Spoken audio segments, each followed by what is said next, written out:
হ্যাঁ, আচ্ছা নমস্কার। আমি অ্যাডভোকেট অরিন্দম কাঞ্জিলাল। এই মুহূর্তে কালীঘাটপন্থী তৃণমূল হিসেবে বলছি, কোনো এদিক ওদিক করার চেষ্টা করবেন না। আপনারা নিশ্চয়ই জানেন যে বারুইপুরে একটি গণধর্ষণ ঘটেছে, যেখানে 4 থেকে 5 জন ব্যক্তি এবং তার সাথে সাথে আরো কিছু দুষ্কৃতী মনস্কামনাপূর্ণ সম্পন্ন ব্যক্তিত্ব তারা সামনাসামনি হয়ে 12 বছরের একটি মেয়েকে গণধর্ষণ এবং হত্যা করেছে। এবং সেই পরিপ্রেক্ষিতে নিশ্চয়ই দেখেছেন যে 2024 সালে যখন আরজি কর ইনসিডেন্ট হয়েছিল, সেখানে মেইন স্ট্রিম মিডিয়া হাউস, বড় বড় যারা মিডিয়া চ্যানেল, যারা এই মুহূর্তে ভারতীয় জনতা পার্টির টাকায় বিক্রি হয়ে গেছেন, তারা সেই সময় কি সুন্দরভাবে ঝাঁপিয়ে পড়েছিল। মানে তাদের আলটিমেট সেই সময় উদ্দেশ্য ছিল একজন মানুষকেই স্মরণ। এবং দেখুন, সেই মানুষটি এখনো বহাল তবিয়তে নির্ভয়ে বসে আছে। এই মানুষটি কাউকে কখনো ভয় পাননি বলেই এখন অব্দি দেখুন, শুধু আমি একা বলে না, আমার মতো প্রচুর কর্মী সমর্থক এখানে বসে আমরা কাউকে কোনোদিনও ভয় পাইনি। আজকে আমরা প্ল্যান করেছিলাম যে দিদি প্ল্যান করেছিলেন যে উনি বারুইপুরে যাবেন এবং নির্যাতিতার পরিবারের সাথে গিয়ে নিজে মিট করবেন। কারণ দেখুন, একটা গণতান্ত্রিক দেশ, ভারতবর্ষের সংবিধানের আর্টিকেল 14 পরিষ্কার করে বলে দেয় ইকুয়ালিটি বিফোর ল। যে ইকুয়ালিটি বিফোর লকে নিয়ে ভারতীয় জনতা পার্টির সব থেকে বেশি এখন কষ্ট, সব থেকে বেশি এখন দুঃখ, সব থেকে বেশি তারা মর্মাহত। এবং তার সাথে তারা ভুলে যান আর্টিকেল 21 বলে একটা জিনিস আছে, protection of life and personal liberty. এই দুটো জিনিস নিয়ে যাদের এই মুহূর্তে গাত্রদাহ, একটা সামান্য একজন, উনি তো এই মুহূর্তে চিফ মিনিস্টার নন, উনি তো একজন সামান্য মানুষ। আপনিও যে, আমিও তাই, আমরা প্রত্যেকে এখানে যা আছি সবাই, একটা সামান্য মানুষকে তার গণতান্ত্রিক অধিকার প্রয়োগ করা থেকে রেস্ট্রিক্ট করছেন কেন? উনি বলেছিলেন আমি যাব, আমি নিজে গিয়ে একা দেখা করব, যেটা উনি 2024 সালে যখন আরজি কর ইনসিডেন্ট ঘটে উনি নিজে মিট করেছিলেন। ভয় পাচ্ছেন কেন? গণতান্ত্রিক পদ্ধতিতে আপনাদের তো দাবি, আসুন না গণতন্ত্রের পথে থাকুন। মানে এত ভয় পাওয়ার কিছু নেই। মানে আমার ভালো লাগছে অন্তত দেখে, আর ये डर मुझे अच्छा लगा যে এখনো মানে আপনাদের তো নাকি দাবি যে আমাদের ঝান্ডা দলের লোক নেই, আমাদের কি লোকবল খুব কম, আমরা নাকি মহাশূন্যে বিলীন হয়ে গেছি। মানে নিয়ে ভেবেছিলেন কর্মীরা বিক্রি হয়ে গেছে। কর্মীরা তো হ্যাঁ, আমরা মমতা বন্দ্যোপাধ্যায়ের সাথে ছিলাম, আছি এবং জীবনের আমার শরীরের শেষ রক্তবিন্দু পর্যন্ত আমরা থাকবো এবং আমাদের কোনো শাখা নেই। একদম আমরা ভালো, দেখুন, ভালো তৃণমূল মন্দ তৃণমূল বুঝি না, বিক্ষুব্ধ তৃণমূল বোঝার বিন্দুমাত্র ইচ্ছেও করিনি। একটা জায়গায় যেখানে ছিলাম চৌঠা মেয়ের আগে, সেখানেই বসে আছি। দেখুন, ভদ্রমহিলার সামনে বসে আমি একদম ইয়ার্কি মারছি না। দিদি একটু হাই করে দাও, একটু কিছু বলে দাও। না, নমস্কার সবাইকে। সবই তো দেখতে পাচ্ছেন এবং আপনারা দেখছেন যে আমি যখন থেকে ঘটনা শুনেছি আমি খুবই উদ্বিগ্ন। এর আগেও ভগবানপুর মিদনাপুরে, পটাশপুর মিদনাপুরে, কুচবিহারে, দুর্গাপুরে, বেহালায়, দিনহাটায়, পানিহাটিতে অনেক জায়গায় অনেক মেয়ে ধর্ষিত হয়েছে। এবং আজকেও বারুইপুরে যে ঘটনা এক মারাত্মক রূপ নিয়েছে, কারণ মানুষ সহ্য করতে করতে মানুষের ধৈর্যের বাঁধ ভেঙে গেছে, যতটুকু আমি শুনতে পেয়েছি।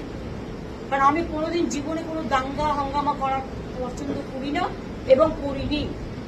আমি ভেবেছিলাম আমি তাদের পরিবারে একাই যাব এবং গিয়ে তাদের শোকসন্তপ্ত পরিবারের সাথে একটু দেখা করবো, তাদের কথা শুনে আসবো। কিন্তু দেখুন, আমার বাড়ির সামনে থেকে একেবারে সমস্ত রাস্তা, মোড়ে মাথা থেকে আমার বাড়ি পর্যন্ত রুটমার্চ হচ্ছে এবং পুরোপুরি প্রায় 1000 পুলিশ, সিআরপিএফ থেকে শুরু করে আরো সমস্ত পুলিশ, ছেলে পুলিশ, মেয়ে পুলিশ, গুন্ডা দমন পুলিশ, ডাকাত দমন পুলিশ, গাঁজা দমন পুলিশ, সবাই মিলে সেখানে জমায়েত হয়েছে। কি না তো আমাদের নাকি নজরবন্দি করে রাখা হয়েছে, আমি শুনছি হাউস অ্যারেস্ট করা হয়েছে, মুখে না বললেও এটা তো সেটাই প্রমাণ হয়। এমন কি ঘটলো যে আমার বাড়ির সামনে রুট মার্চ করতে হচ্ছে? এখানে তো কোনো 144 নেই। এমন কি ঘটলো যে এখানে সিআরপিএফ থেকে শুরু করে একেবারে আরপিএফ থেকে শুরু করে একেবারে আইবি থেকে শুরু করে এসবি থেকে শুরু করে সিআইডি থেকে শুরু করে ডিফারেন্ট টাইপের পুলিশ মোবিলাইজেশন করা হয়েছে? কেন? আমরা কি চোর না ডাকাত? না আমি জীবনে কোনোদিনও দাঙ্গা করেছি? যখনই যেখানে মানুষ বিপদে পড়েছে, এমনকি যেটা নিয়ে আমাদের সকল মানুষ দিন রাত জেগেছে, আমিও কিন্তু মিছিল করেছি, প্রতিবাদ মিছিল, এবং সঙ্গে সঙ্গে আমি তার বাবা মার সাথে কথা বলেছিলাম, তাদের বাড়িও গিয়েছিলাম। দেখুন, কেউ আমাকে পছন্দ করতে পারে না করতে পারে, সেটা আলাদা ব্যাপার, কিন্তু আমি তো আজকে তোমার কোনো সিকিউরিটিও নেই, আমি তো একা। তাহলে আপনাদের আমাকে নিয়ে এত চিন্তা কেন? আপনারা আমাকে বেরোতে দিচ্ছেন না কেন? আমাকে নিয়ে এত ভয় কেন? আমাকে নজরবন্দি করে রেখেছেন কেন? যদি সত্যি করে থাকে নজরবন্দি, নোটিফিকেশন ইস্যু করুন। তা নাহলে আমার পাড়ায় লুটমার্চ করছেন কেন? কোনো গন্ডগোল নেই, কোনো অশান্তি নেই, কোনো কিছু নেই। আপনারা কেন এত পুলিশ মোবিলাইজেশন করেছেন? ইভেন এটাও ভুলে গেছেন শিষ্টাচার। রাতের বেলায় এত পুলিশ মোবিলাইজেশন করে রেখে দিয়েছেন। আমি জানি না আপনারা কি চান। আর্টিকেল 14 থাকবে না, আর্টিকেল 19 থাকবে না, আর্টিকেল 21 থাকবে না, শুধু আপনারা একাই থাকবেন আর এক পক্ষ থাকবেন। অন্য পার্টি গেলে সাতকুল মা, আর আমার বেলায় তৃণমূল ধাপ, বন্ধ ধাপ। শুনুন, আমরাই অরিজিনাল তৃণমূল কংগ্রেস, তো তাই আমাদের ভয় পায়। গদ্দারদের ভয় পায় না, বেঈমানদের ভয় পায় না। তাই যারা বিজেপির সাথে মিলে আছে তাদের মিছিল মিটিং করতে যেতে দেয়, আমাকে দেয় না। তো আমি একা মানুষ, আমি তো আজকে কমন পিপুল, আমি তো লেস ইম্পর্টেন্ট পার্সন। আমি মনে করি আমি less important person from the beginning. Even আমি যখন ভিআইপি ওরা কনসিডার করতো, আমি কনসিডার করতাম না, আমি ট্রাফিকে দাঁড়াতাম। তার কারণ আমি কোনোদিন আমার সাধারণ জীবনযাপন থেকে সরে যাইনি, কোনোদিন যাবো না। কাজে আপনাদের কাছে আমি বলবো, যে কথা বলছে অরিন্দম ভাই সম্পূর্ণ সত্য। আমি যেতে না পারলেও তাদের পরিবারের সকলের সাথে আমার কথা হয়েছে।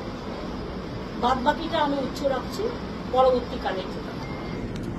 সুতরাং বুঝতে পারছেন, গণতান্ত্রিক শাসন ব্যবস্থা একজন মানুষ যখন তার নিজস্ব কণ্ঠস্বরকে তুলে ধরেন, সেই কণ্ঠস্বরটাই ইতিহাস রচনা করে দেয়। মিলিয়ে নেবেন, আজকে এই যে মমতা বন্দ্যোপাধ্যায়কে আপনারা যেতে দিলেন না, এই মমতা বন্দ্যোপাধ্যায়ের আজকে এবং এই নির্যাতিতার পরিবারের চোখের জল ভবিষ্যতের জন্য কিন্তু আগুন হয়ে দাঁড়াবে। আর জানেন তো, রবীন্দ্রনাথের ভাষায় খুব সুন্দর একটা লাইন আছে, শেষ নাহি যে শেষ কথাকে বলিবে। সুতরাং রাজনীতির ময়দানে দেখা হবে। আমরা আমি আরেকটা বলবো, হ্যাঁ দিদি, হ্যাঁ, যখন রবীন্দ্রনাথ ঠাকুরকে কোট করলে, গান্ধীজি সম্বন্ধে রবীন্দ্রনাথ ঠাকুর একটা কবিতা লিখেছিলেন। তার লাস্ট লাইনটা ছিল, ভয় না পেলে ভয় দেখাবে কাকে। ঠিক ঠিক ঠিক। আমরা নির্ভয়, আমরা দুর্জয়, আমরা বড় ভয়, আমরা সৌজন্যতা জানি, কিন্তু আমরা কাপুরুষ নই। আমরা ভগবান বুকে এঁকে দেবো পদচিহ্ন। সুতরাং রাজপথে দেখা হবে।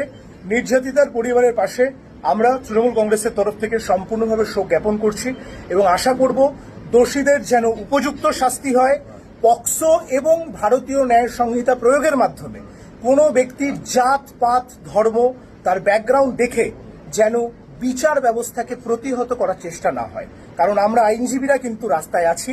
মমতা বন্দ্যোপাধ্যায়ের সাথেই ছিলাম, ওনাকে দেখি তো সব হারিয়ে যায়নি, হেরে গেছি হয়তো, হারিয়ে যায়নি। এবং এই পরিস্থিতিতে, এই কঠিন পরিস্থিতিতে, এবং আমাদের ইচ্ছাকৃত হারানো হয়েছে সেটাও আপনারা জানেন। সুতরাং এই কঠিন পরিস্থিতিতেও আমরা নির্যাতিতার পরিবারের পাশে আছি।